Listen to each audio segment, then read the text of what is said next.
Hey, thanks for joining us here on these helpful videos that we're putting together at Calvary Church. I have the privilege of interviewing right now Darcy and Leanne McAlister. Welcome to the podcast, or whatever this is called. Thanks for having us, Paul. We're pretty excited to join you today. It's pretty amazing to share stairs with you. Yeah. Yeah. So Darcy and Leanne, we've known each other for many years. Actually, I remember the very first time I met you. I was in BC, and out of the blue, Darcy, you were leading the the BC District Youth at that point, and I had showed up at an event way out in the West Coast, and out of the blue, you said to me, "Hey, you must be Paul Malott," and I was like, "Wow, that's bizarre." Anyways, so that was and Allie was at home like 8 months pregnant with the twins. So that gives you an idea of how long it's been. That's right. And the twins are now almost 18. So yeah. So it would actually probably 18 years ago today, or around this time, then we would have met. And so anyway, so we've had a long history. We've interjected as couples over the last number of years. And I have to admit, Darcy and Leanne, you two have been instrumental in some of my and Allie's early days of marriage. Some of the things that you recommended and suggested, I still think back to over the last 18 years. And so thank you for investing into my marriage. And so we greatly appreciate it. So I know you have done just recently, the two of you have done a 21-day challenge for couples, or in what you had said is it kind of morphed into more relationships. But we were watching a little bit of that, and I thought, if we're going to deal with married couples in the midst of this COVID situation, I thought you guys would be the perfect couple to bring on and bring some helpful tips for married couples. And so I want to thank you for joining me to be able to do that. Kind of tell us a little bit about why I would maybe say that you would be a great asset for us right now. Well, we're global workers, and we spend half of our time in Asia and half of our time ministering here in Canada. And so we have been in the whole COVID thing since mid-January. And so we came back to Canada kind of when Justin Trudeau said, Canadians, it's time to come home. We were due to come back this spring, and also we were expecting a grandbaby. And so anyway, all that to say, we learned so much during January, February, and March in terms of COVID, relationship, stress, things that were working. Like, we just learned a ton. And so when we arrived back in Canada, we thought, what can we do that would be helpful to the greater community? And we thought we can share out of our experiences and just some tips to help people, because it's a super stressful time in relationships. So, and in our ministry stuff, we've been passionate about helping leaders relationally for many years. Like, that's been 20 years. Like when we met you, Paul, I mean, that was definitely. But it was always on the side of our desks. And in the last year, we've taken this step of becoming global workers, heading overseas for half of our time, and that half of our time is focused on leaders and their relationships. Like, so that it's moved from the side of our desk to the center of our desk, and we're taking our education. Yeah, we both got our masters in leadership in the last. All that kind of stuff, and then Leanne really comes at it from the Zoe Network side of things, where she is bringing this passion to see women empowered, and guess what? Marriage and relationship is probably, it's one of the largest vehicles for women to either experience thriving or not. So we've been working with leaders in their relationships for a while now, and we thought through the 21-day challenge, we could basically give little bite-sized sort of instruction, encouragement, and guide people in really important conversations as they go through coronavirus. So it's not the be all and end all. It's not like, oh, I've never thought of that before, but it's going to help you have conversations. It's like going to Costco. Remember when you used to go to Costco and you used to go for samples? That's what the 21-day challenge is like. I know that seems like an eternity ago, but it's like Costco samples. Yeah. It's like, how can we have a conversation about our communication or our finances or Oh, that's awesome. I love that example. And listen, so you were in isolation when you were in Hong Kong, and then you come home only to be in isolation again. And so, for all of those reasons and with all of your experience, I said for sure, I have to be talking to these two and to just give us some help. Listen, I know that there are a number of issues that are arising in the midst of this pandemic. And I think some of the things that are probably there under the surface, that have been there under the surface for the last number of months or years, are only being brought to the surface as a result of being forced together and having to isolate from everybody else. And that's a great point, Paul, because I think it's like day 14 or 15. We do this one called, oh no, our cracks are showing. And it's kind of cheeky, but what happens is we all have dysfunction in our relationships. Like there's, it's true. Like there's things that, we're not, all of us kind of have stuff.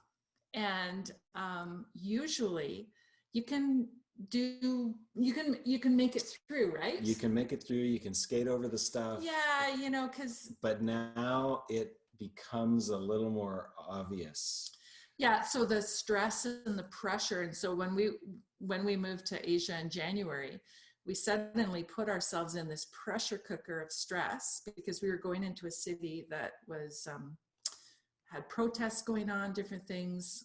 COVID-19 showed up. We were living in just over 400 square feet.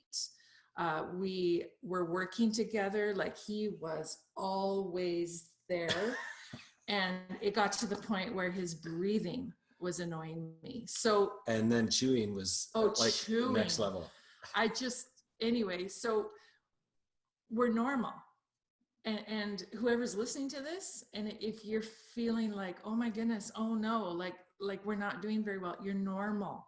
Because the pressure is going to expose some of those cracks, some of those things. And so don't panic about that. Take note. Yeah, I think during Corona, it's a great time to get curious. Mm-hmm. It's like, why am I feeling this, or why are we going through this? What's underneath that? I think it's an opportunity to get curious and to look at what's underneath the surface. So curious in looking at your own self, or curious in looking at your marriage? Like, what do you mean by the curious? So it'd be both. And being curious is different than going, you always, so I'm curious about why you felt some emotion when I talked about this, or, So we use this a lot in Asia, because I was struggling those first few weeks because literally he was there all the time. And so I was starting to have these kind of emotional reactions of where, normally I can handle his chewing. Suddenly I can't handle his chewing.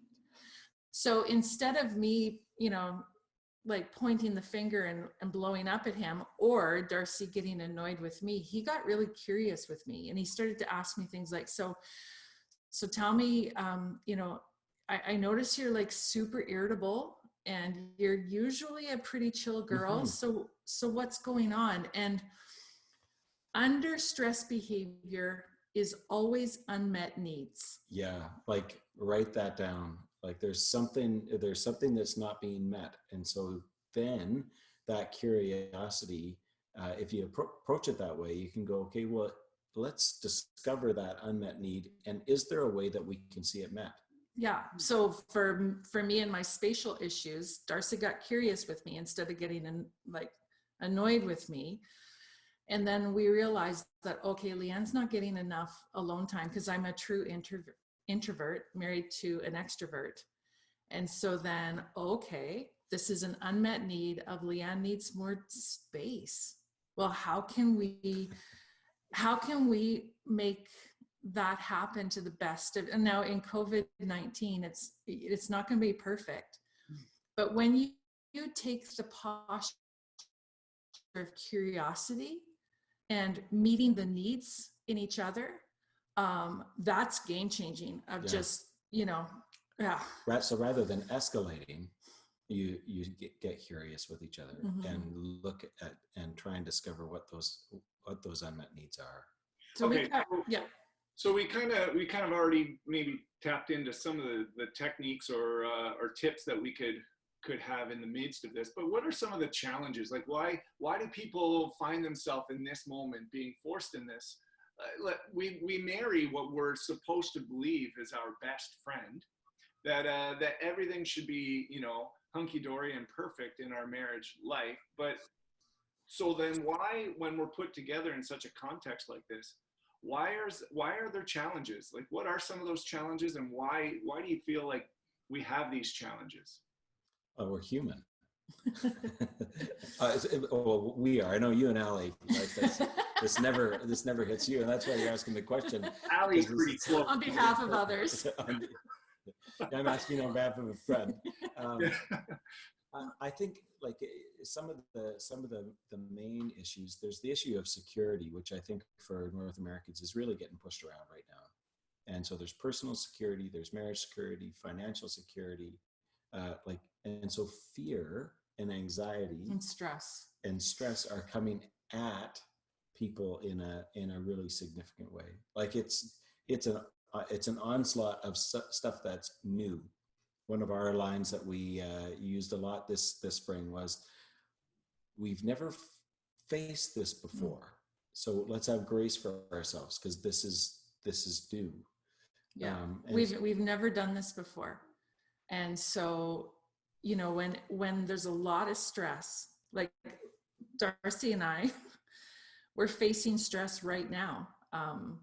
Our grandbaby was born on the weekend, and congratulations. Thank you. Yeah. Our first grandchild, and it's not normal times. Like we weren't able to go to the hospital to see this little one, and we don't know when we'll meet him and everything. And I just noticed, like in me, just like this churning of stress and unmet need and that kind of stuff. So it's like everyone's kind of put in a bit of a pressure cooker, and they're being squeezed. And as soon as that happens, we're not at our best. Like that resiliency or those things that normally we can bounce back from or have grace for, it's just the edges are sharper. Yeah.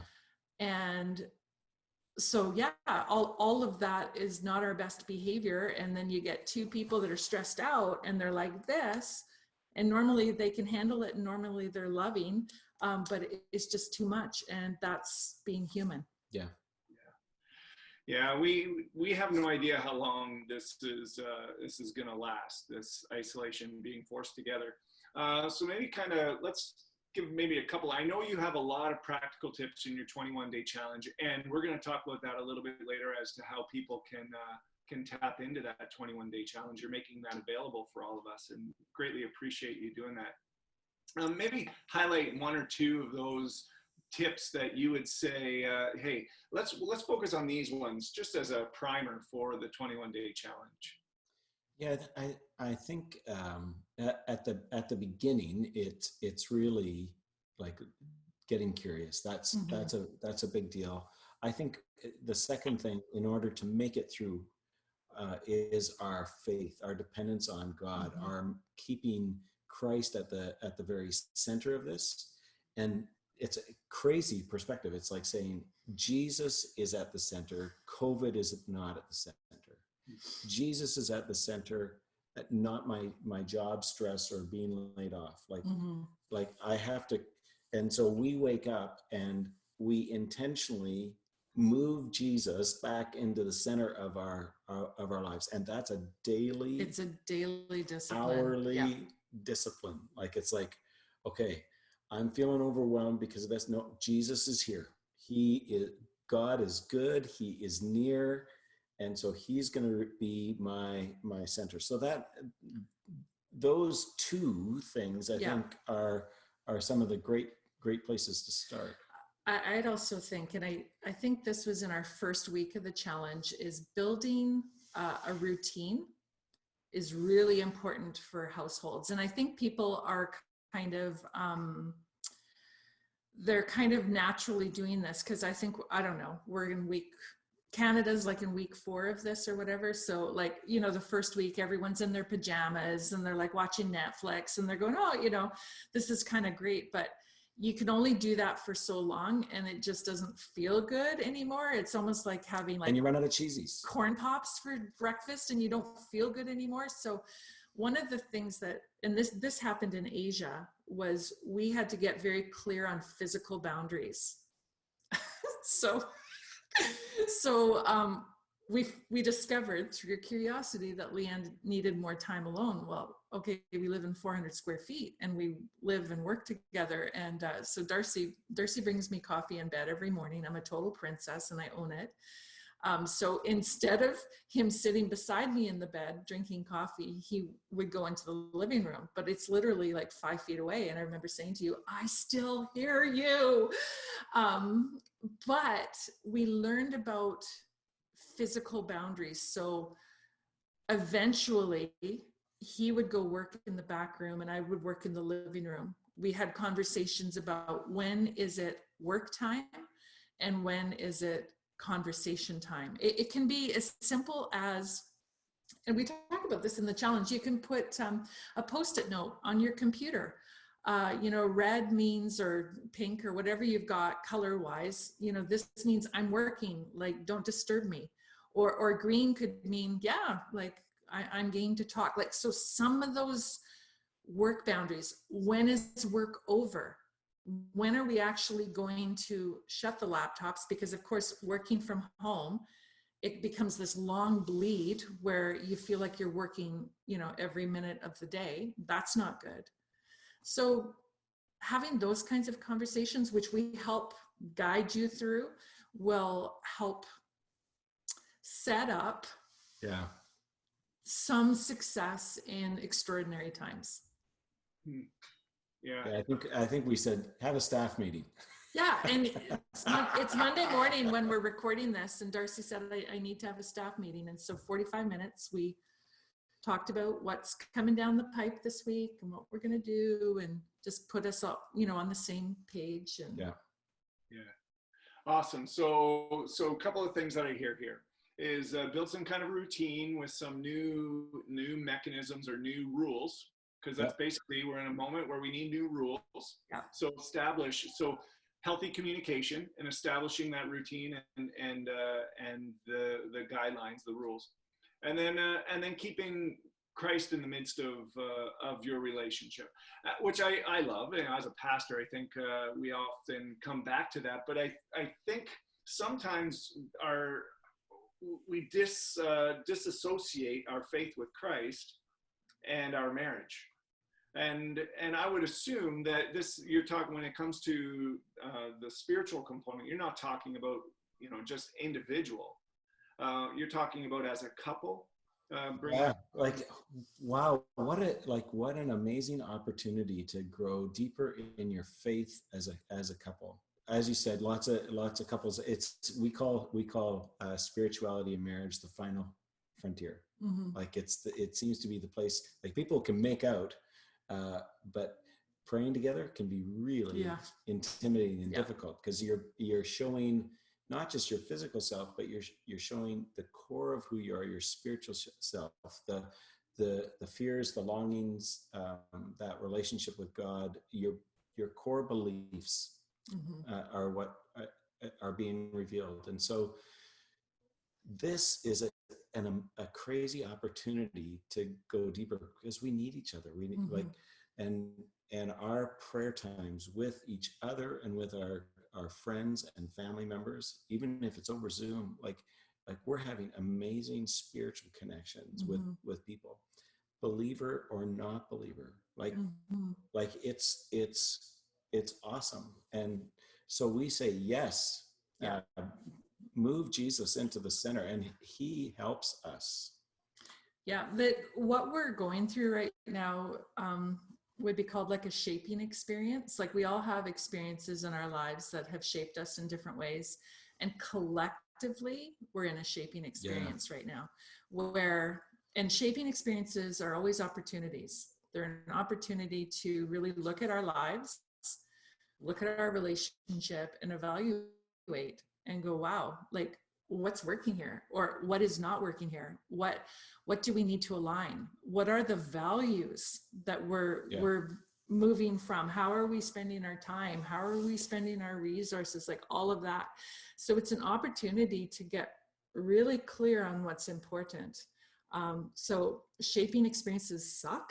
Like I am so over this, but there's opportunity. And then there's always an invitation. There's an invitation towards intimacy with God, an invitation in your marriage. And, you know, Darcy and I, when we do a lot of teaching on marriage and stuff, and every day you have an opportunity to either turn towards each other or turn away. Yeah. And every day. So if you're involved with pornography, that's turning away. If you are, you know, endlessly on your social media, just trying to get an escape or Netflix or whatever, that's turning away.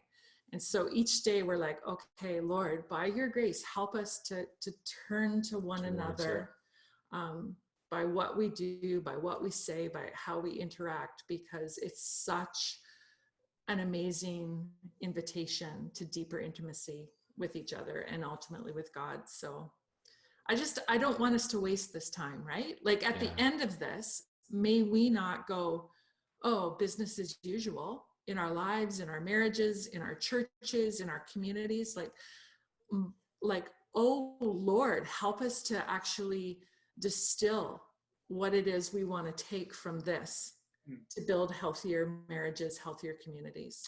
Yeah, I think back to our last shaping experience where we had all three of our kids get married in 11 months.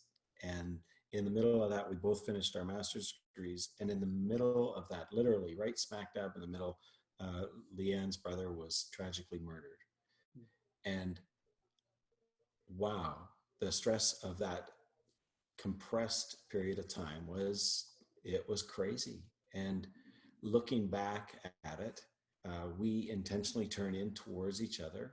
Oh, and it took a choice. Yes, like there were some. We had it out, but chose to turn towards each other. We chose to go for counseling. We chose to invest in our marriage. We chose in that, like we did the right things. We weren't lucky. Oh, don't even get started. Like when. But we. Do you know how much work this is? You mean he doesn't wake up like this every morning? Like there's a lot of work that goes into.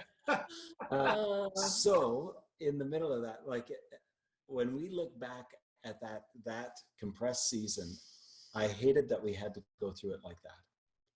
But I love what came into our marriage and who we are as a result of that shaping experience. And I'm praying that COVID-19 is the same, and for us, as we're in round 2, it's already like there's a deepening in us. Our relationship is stronger. Our dependence on God is greater. Our connection with our family and with our friends is richer. Like we've noticed, because day 20 of the 21-day challenge, we talk about kind of what next, or what do you want to take from this experience? And one of the thing that Darcy shared was, he said, moving on, I want to continue to walk in the grace. Because starting in January, we were learning a new language. We were learning a new city. We were trying to figure out how to feed ourselves in one of the most expensive cities in the world. We were everything was new.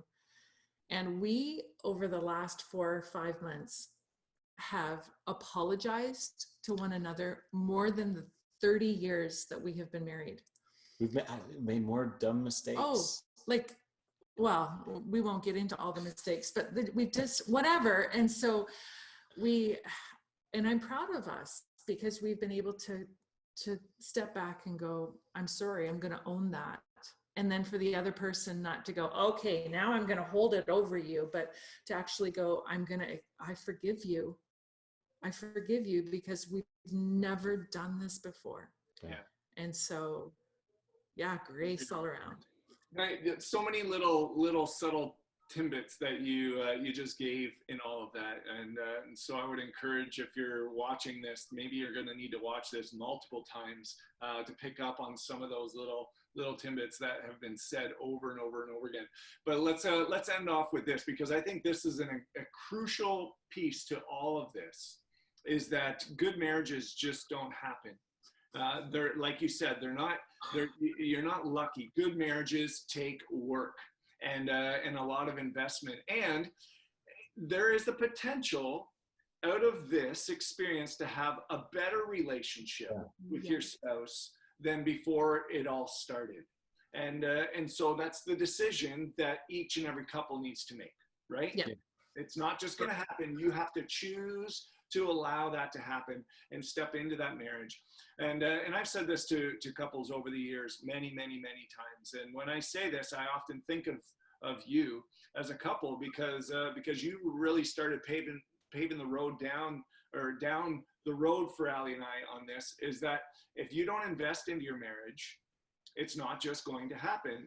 So having outside help, asking tough questions, all of that kind of stuff is crucial. And the marriages that work are the marriages that thrive. And so, yeah. So 21-day challenge.